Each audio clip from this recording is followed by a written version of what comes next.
दोस्तों, इंडिगो मामले को लेकर जिस तरह से लापरवाही बरती गई, जिस तरह से नियमों को दरकिनार किया गया, अब केंद्र सरकार को जमकर फटकार पड़ी है कोर्ट की तरफ से। जी हां, अदालत में धुआंधार बहस हुई है और केंद्र सरकार को इस मामले पर खरी खोटी सुनाई गई है। क्या कुछ कहा गया है कोर्ट में जजेस की तरफ से बताऊंगा आपको। इसके अलावा उन लाखों करोड़ रुपए की भी बात करूंगा जिन्हें अमीरजादों के लिए, जी हां, धन्ना सेठों के लिए माफ कर दिया गया है। और क्या कोविड की जो वैक्सीन हम सबको लगी है उसकी वजह से बीमारियां बढ़ रही हैं, इसको लेकर भी एक बहुत अहम खबर निकलकर सामने आई है, बताऊंगा उसको भी। नमस्कार, मेरा नाम हिमांशु मिश्रा है, आप देख रहे हैं 4PM न्यूज नेटवर्क। दोस्तों, वीडियो में सबसे पहले बात करूंगा हाईकोर्ट की तरफ से केंद्र सरकार को जो फटकार लगी है उसकी। इसको लेकर खबर भी छपी है, देखिए क्या लिखा हुआ है। भास्कर की ये ब्रेकिंग न्यूज खबर है, लिखा हुआ है दिल्ली हाईकोर्ट बोला इंडिगो फेल हुई तो सरकार ने क्या किया, टिकटों की कीमत 4,000 से बढ़कर 30,000 रुपए कैसे पहुंची। खबर में अंदर लिखा हुआ है इंडिगो संकट पर दिल्ली हाईकोर्ट ने बुधवार को केंद्र सरकार को फटकार लगाई। अदालत ने पूछा कि जब एयरलाइंस फेल हो गई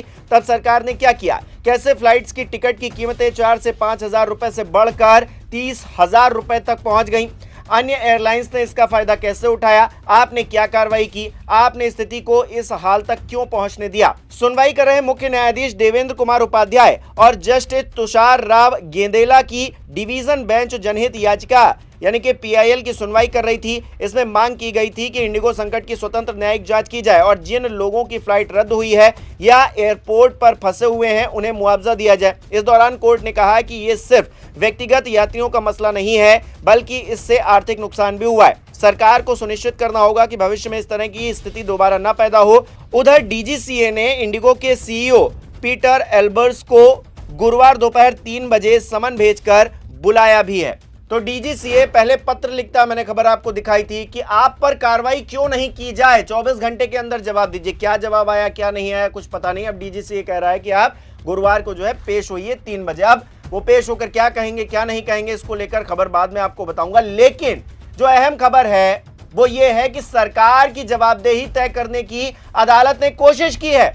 और 4PM के मंच से मैं लगातार इसी बात का जिक्र कर रहा हूं कि आखिरकार जो सरकारी एजेंसियां हैं वो कब जवाबदेह बनेंगी, जिम्मेदार बनेंगी। जो नियम कायदे कानून लाए गए थे आखिरकार उनको क्यों लागू नहीं किया जा रहा था इंडिगो की तरफ से, इसका जवाब कौन देगा।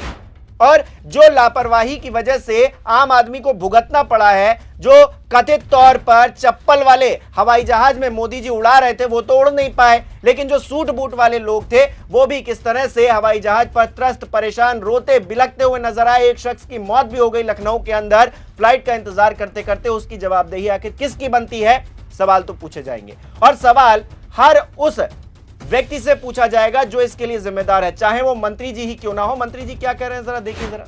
राम मोहन नायडू कह रहे हैं यात्रियों को जो परेशानी हुई उस पर सरकार अफसोस जताती है, मुआवजा देने सहित सभी विकल्पों पर विचार किया जाएगा, जो भी कानूनी कार्रवाई जरूरी होगी वो पूरी की जाएगी ताकि आगे ऐसी समस्या दोबारा ना हो।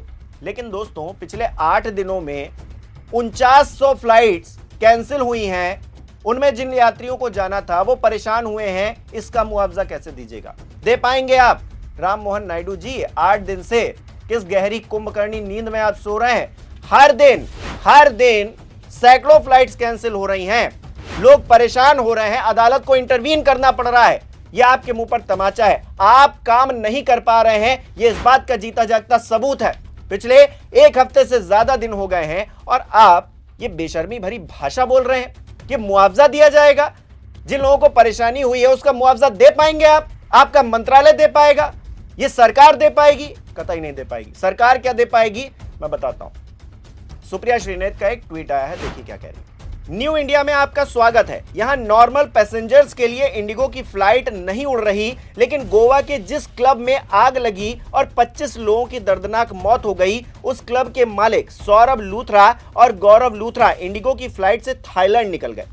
सोचिए जरा, बच्चे बुजुर्ग असहाय फंसे हुए हैं फ्लाइट ना चलने से, और ये लोग जिनके पास सही लाइसेंस भी नहीं है होटल चलाने के लिए इतने बड़े हादसे के बाद भाग गए। याद है ऐसे ही मोदी सरकार की नाक के नीचे से नीरव मोदी, मेहुल चोकसी और विजय माल्या देश छोड़कर भाग गए थे। असल में भगा दिए गए थे। शायद इस बार भी कृपा बरसी है।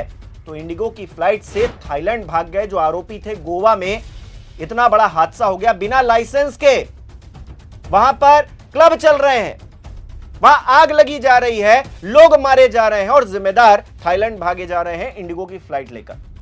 लेकिन दोस्तों, इसमें सरकार बचने की कोशिश करेगी, लेकिन कहां तक सरकार बचेगी यह भी अपने आप में सवाल खड़ा होता है, क्योंकि चौतरफा गिर गई है सरकार एक तरफ तो आम आदमी को परेशान कर रही है, आम आदमी त्रस्त है इंडिगो को लेकर, तो दूसरी तरफ क्या हो रहा है, इस देश के जो तथाकथित अमीर लोग हैं, जो दोस्त लोग हैं, मैं कोट करके कह रहा हूं, दोस्त लोग जो हैं, उनके लाखों करोड़ रुपए माफ कर दिए गए। सोचिए, आप अगर लोन नहीं चुका पाएंगे तो आपके घर से टीवी फ्रिज सब उठा ले जाएंगे, और यहां पर अमीर लोगों के लाखों करोड़ रुपए माफ कर दिए जा रहे हैं। जितने रुपए माफ किए गए हैं उतने में तो पता नहीं कितनी योजनाएं साल भर चलती, लेकिन अमीरों से वसूलेंगे नहीं, आम आदमी से वसूलेंगे। जो डॉलर के मुकाबले रुपया 90 पार हो गया, उस पर जवाब नहीं दे पाएंगे, वंदे मातरम पर चर्चा करवाएंगे। देखिए खबर क्या है, बहुत इंपॉर्टेंट खबर है दोस्तों, लाखों करोड़ रुपए अमीरों के माफ कर दिए गए। सुप्रिया श्रीनेत इसे लेकर लिख रही हैं, पिछले 5 सालों में धन्ना सेठों के 6,15,000 करोड़ रुपए माफ हुए। आप अपने लोन की एक किश्त ना चुका पाए तो घर मुस्टंडे भेजे जाएंगे, क्रेडिट हिस्ट्री बर्बाद हो जाएगी, संपत्ति की कुर्की हो जाएगी, किसान आत्महत्या करने को मजबूर हो जाएगा। पर अमीरों के 6.15 लाख करोड़ रुपए माफ कर दिए जाते हैं। शर्म नहीं आती इस सरकार को, बेशर्मी की सारी हदें पार कर दी है, इनकी आंख का पानी मर गया है। इस देश के 80 करोड़ से ज्यादा लोग, जी हां, सरकार दावा करती है, ये मैं दावा नहीं कर रहा हूं, 80 करोड़ से ज्यादा लोगों को ये फ्री में राशन बांटे जा रहे हैं, और अमीरों के यहां पर लोन माफ किए जा रहे हैं, अमीरों के पैसे माफ किए जा रहे हैं, वो भी इतना बड़ा अमाउंट, कोई 1-2 लाख रुपए नहीं है, 6.25 लाख करोड़ रुपए माफ कर दिए गए हैं, उनको रिटर्न ऑफ कर दिया गया है। नई भाषा है, अरुण जेटली जी लेकर आए थे शायद, अगर मैं गलत नहीं हूं तो, रिटर्न ऑफ कर देंगे, खाते से ही हटा देंगे। लेकिन आम आदमी लोन ना जमा करे तो उसके घर का टीवी उठा ले जाएंगे। कितने बेशर्म हो गए ये लोग, इन लोगों को शर्म नहीं आती है।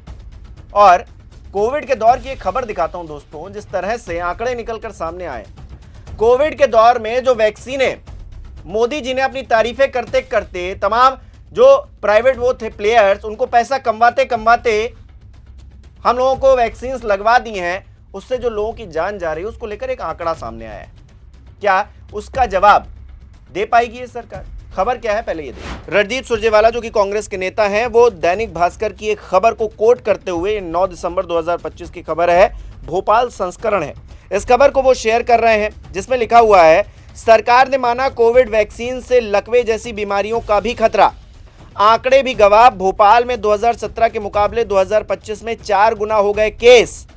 नीचे पूरी स्टडी लिखी हुई है, एक्सक्लूसिव खबर ये दैनिक भास्कर की है, जिसको लेकर सुरजेवाला लिखते हैं, देश में लगातार हार्ट अटैक से लोगों की मौत पर तो मोदी सरकार ने चुप्पी साधी रखी है। अब कोविड वैक्सीन से लकवा, ब्रेन स्ट्रोक, हार्ट अटैक जैसे गंभीर न्यूरो बीमारियों का भी खतरा कई गुना बढ़ गया है।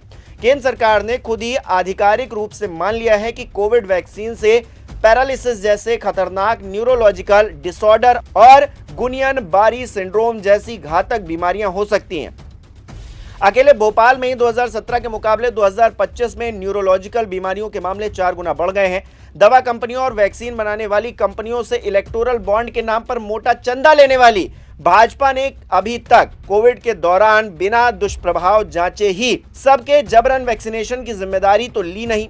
अब एडवाइजरी की कागजी खानापूर्ति से वैक्सीन के लिमिटेड एजेंसी इस्तेमाल की रोक हटाकर कोविशील्ड, कोवैक्सीन और कारवैक्स को खुलेआम मेडिकल स्टोरों पर उतारने की छूट दे दी है। चंदा दो धंधा लो वाले भाजपाई इंजन का फंडा साफ है, लूट, मुनाफाखोरी, वसूली और चंदा उगाही की गाड़ी चलती रहनी चाहिए, भले ही लोग मरे तो मरे। आपने देखा कोविड के दौर में बहुत सारे लोग मर गए, वैक्सीनेशन के दुष्प्रभाव निकलकर सामने आ रहे हैं। सरकार क्या कोई जिम्मेदारी लेगी? हेल्थ डिपार्टमेंट क्या कोई जिम्मेदारी लेगा? लेकिन इस सरकार में किसी की कोई जिम्मेदारी नहीं बनती है। आप अगर नोटबंदी के दौर में लाइन में खड़े खड़े मर जाएं तो किसी को कोई फर्क नहीं पड़ता है। आप महाकुंभ में आस्था की डुबकी लगाने जाएं, वहां भगदड़ मच जाए, आप मर जाएं तो सरकार आंकड़ा भी नहीं बताएगी, आपका नाम तक नहीं लेगी, मुआवजा तो दूर की बात है। तो ऐसे में ये सरकार जो है कहीं पर भी जिम्मेदार बनना नहीं चाहती। वो इंडिगो का मामला हो, वो मामला हो अमीरों के पैसे माफ करने का, कोविड के दौर का मामला हो, तमाम ऐसी चीजें हो चुकी हैं इस देश के अंदर जिसने इस सरकार की पोल पट्टी यानी कि कथनी और करनी में अंतर को साफ तौर से दिखा दिया है।